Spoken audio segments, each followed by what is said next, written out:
In this video, I'm going to show you 3 exercises that you can do to help improve your hip mobility and decrease hip pain.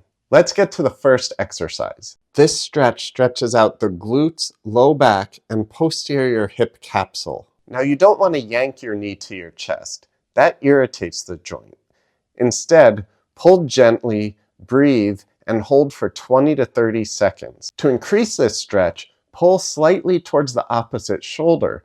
This will stretch the lateral aspect of the glutes. Next is the side lying quad stretch. Tight quads tilt your pelvis forward and make your hips feel locked. Don't arch your low back. That cheats the stretch and compresses your spine. Instead, stay neutral, grab your ankle, and gently pull your heel towards your glutes. If you want more of a stretch in the hip flexor, then slightly pull your hip back as you stretch. Now the Piriformis Stretch, one of the best stretches for hip mobility. This muscle gets tight from sitting and can even cause sciatic type pain, which is basically tingling down your leg. Now don't lift your shoulders or twist your torso. Stay relaxed.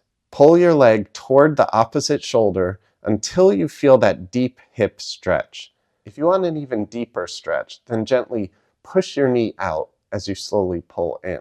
Do these hip mobility exercises daily, and you'll notice your hip feeling looser, lighter, and more stable within the week. If you want more PT-approved hip and back routines, then hit subscribe. And check out my other videos on hip strength and posture.